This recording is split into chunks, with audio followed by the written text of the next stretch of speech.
first Lydia Hassan first Ajako, Ibadola Jako. These are young, vibrant guys.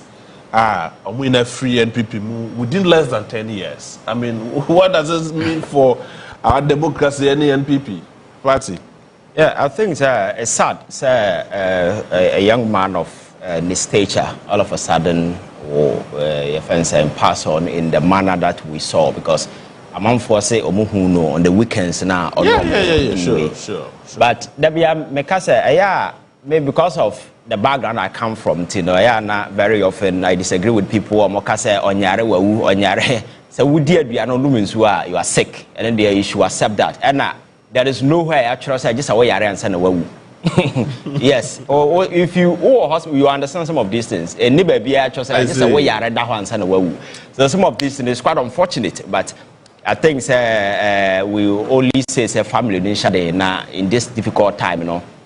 Or more a baby to me, actually, or more and it's sad, but obeying. But JB, I think that it's also a wake up call for Yenuna, because you see, and yet in the case, you know, but with weekend we are KKD, the legendary KKD, as Sunday me some your friends saying rat type be a mechanic. I was very, very sad. A doctor, I was working as a similar thing. Yes, I read that story. Yes, this is a person I'll render care to people.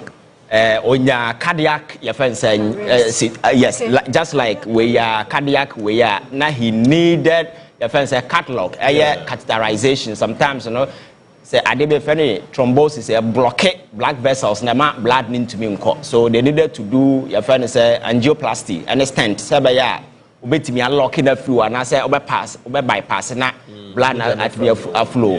The whole of Kumasi, they couldn't access that particular thing there. And these are some of the things that over the years, it is very, very important for us as people. You making sure say your health infrastructure, and how many times I want to discuss it at the hospital? Oh.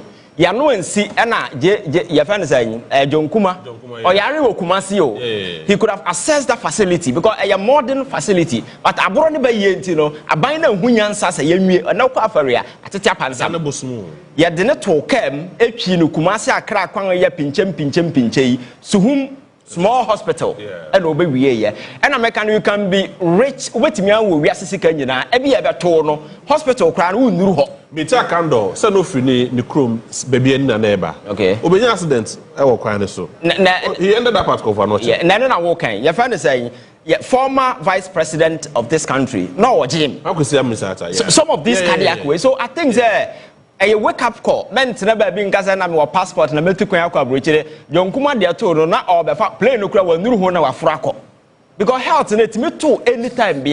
This is the reason why some of us were saying, sir, Sika Yade Yasa Cathedral and Semunun as a form. These monies could have done some of these things. How on earth? And it will be doctor or no render the service, saving life and as for even such a situation is avoidable. And yes, be a idea kuno, onya that particular. Your friend is saying, Adiana, here just to service for him, Ebia, and cannot say. Eba, Obi and Kamasam, a normal one of the many who or China, you name the other tunnel. So I think governance and I know we should be human centered. Now, you are priorities. Now, you making sure that some of the things in a bit you focus on some of these things. A hospital like Confanoche.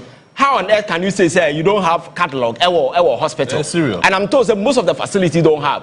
Obakaya, your friend is saying, covered by, despite Echo donate a huge sum of money at the Maomo, yes, I'm going to talk cars like a driver or more than demo. A better issue, I will chroma say. So the priority, you know, isn't about the welfare of the workers, the welfare of the facility in Nemo Muhia. Now, Musabi, you live big. No more who say, oh, see you, never you, way never you, that kind of nonsense. That is what we prioritize in this country. So I think, government must make your friend saying put special attention at these facilities. Near making sure management of these private in some of these teaching hospitals now say independent, the my individual. They are still state institutions. We cannot just bequeath this institution to individuals who will sit there and mess things up because it doesn't make sense. Say about and basic things. Who here a hospital or winya? Does it make sense? You understand? So our health facilities are ailing.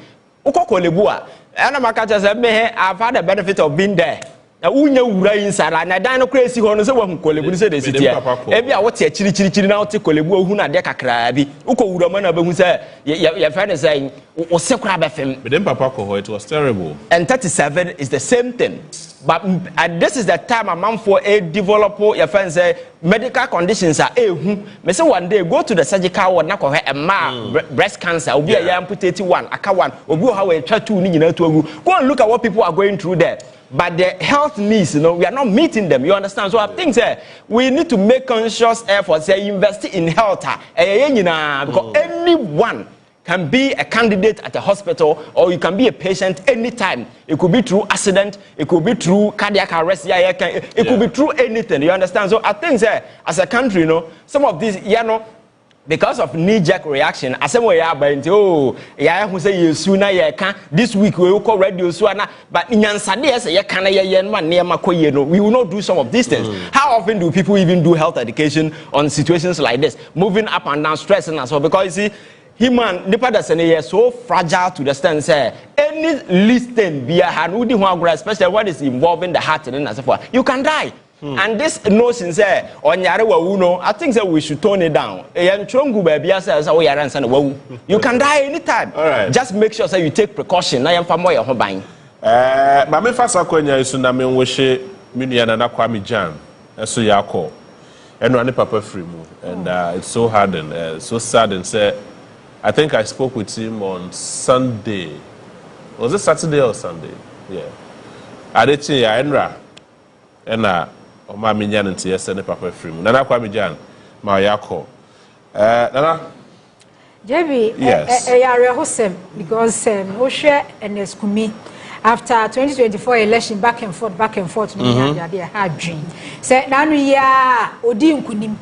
Ya janka oba benye ndijie. Yeah. And ya parliament because back and forth. I can't remember say for the High Court my ruling be contempt. Yes. And that day no parliament. E do say cameras nyina na esinu so. The who answer ruling ni ba no enie who say wafa na yi ni tablet ni phones na che say wa sorry away there oko. And then they so a parliament January 7 January early in the morning mid morning almost hearing in who say na tension ni pressure power so because na speaker di kan akasa say after a friend is electoral commission declaration ni bi ho no mo be no a police depot no friends collection center any a declaration where we need any declare enti ye day any be si akire e wo Accra depot police depot say ye baba be declaration enti on say na speaker di kan akasa say there are some MPs bi ho no mo a enya de a swearing in obemo matiki part enti me say wo wura mu no na tension is say bibia betimi esan hwe ya ma Charles na ye be say on work omo out enti otu mu nyina no timi say pressure won so pa. Fortunately for him ye knew the other say because ye nyina na ye speaker kwan say odios ye be yoyo na sa declaration na bebe ba so sankofonya but omo tena ho no mo ma process ni nyina o go through a obe ye member of parliament but enu ensi ho no mo a okokot no oba but enu ano yeah, amani ni beto odwa se nyankopon ato nsa de me who supposed to be Altafo MP Vicente Asafua Asafua se sasa ede na asa je bi ede na asa well ede na asa akọ contest me hu se nkofu osu sasa o afesi ti mo meji o sasa eye contest na wo nu obi akọ wo betimi awini wo betimi elusu e na se me nu kokosi aka me nu contest na say results na buy no me bonjo so a emra kind of WhatsApp yes I have the right to me contest me take legal action process be say me fasu bia na bia fuso bia be me rectify me say me lusu me win no enti say NPP NDC and these two leading political parties no one more reps and some parliamentary candidates na say constituency one because after me need Kevo on the regional chairman Ekasaya all raising issues about Akwatia de Koya also mo candidate omo candidate na ye dey LD but the buy any selector ye declared ma Ernest Kumi e di Ernest ye declared ma Ernest Kumi NDC candidate so ni NDC e wo Eastern region say omo dey omo win they have every right to be contested with the court NDC ye court na say at the end of the day Supreme Court the ruling about say Ernest Kumi to so ye wadwuma na say obi nim de sinse wiem say the innocent kan ye aduane ayedi ensu ayenom unnecessary stress pressure ni mu fertilizer ni mu de ade na sa kwantifi nyakopo ato nsafre na as a member of parliament sasa hwan na aye obi bibi say wu su sasa hwan na aye obi bibi so and then some member of parliament bi nyakopo ato nsa de frɛ no a say na menu ati an ma wo kan fast na say because say we see enya sympathy vote enu nti de ye kye ye ne yere no madam relax ukunu 40 years anadu de suomu ya wone ne da ho ana wote wo so prepare bibi me chest makoma utu Cathedral hospital Leicester hospital eniyi ye declare say why dey wawu na politicians ba so say dey na say seat ni ebetimi afiyensa because 2024 kra no say nya bibi kra ka seat ntino we dey because of sympathy vote Ghana for na say constituency for no ebehu mobo Ghana for dey do mani kira ni say sabi obi kunu ato na oba be pre the baby enti madam relax Tobo and my politicians ain't take you for granted. Right. Say NPP as political party no. Omu ye wo madume year and yes sympathy vote and we have constituency bia and I say we Ghana for. We don't say. Yeah, just the last 4 minutes to wrap up on this discussion. Afi ya beto aso ewo commercial interview. Ebe call Faith on your party on your wedding come. But that's no. Me amini Richard Asare Edro maminche we na no pay. Lucius. So, remember my final comment in the next 1 or 2 minutes. Nafe, ya call today's program off. Na ya twas on your much. Finally, dear Nabeka. Oh, finally, the American, me say, about last topic. He said, NPP force our issue of Ubiawu, Dikan Kyei, Yema. The Akwa and Nasefon. Yeah. This year in the day. I think it's Fantapim. Is it Fantaman MP? The year no more than. I started. And I was so west. In fact, now come the John Kuma year so unity. But at a fast because of backlash. And at a fast. And yet a good precedence have been set. Yeah. And you know, I reho Abba. Yenhwe eno no kane se wo hwe ayi ntotria abusia edia gu akwan mu ebia na wotwe dadie ayi no time abebe ya ayi ne nasefo na nsana se obedwen unfortunately no so krampo no isi so just 21 days so ede nhyehyɛ fa by elections and that 21 days no so minji ni se akan man mu na ya di na wotwe ayi what you see? Now what should you bet me? Now what should you bet me? Well, depending on the family, bet me now what you done now, but in this contest, now what you done here probably next week. Yes. After your month, I time I think now what you done this time, no. And I was here for me, no be a habit to me. Yes, you young found quite you send a bear amount for bit me a prepare. And Canada, so be who are now watching pepe, na you now watch that. Yeah. Ha, better than no, and Tissa.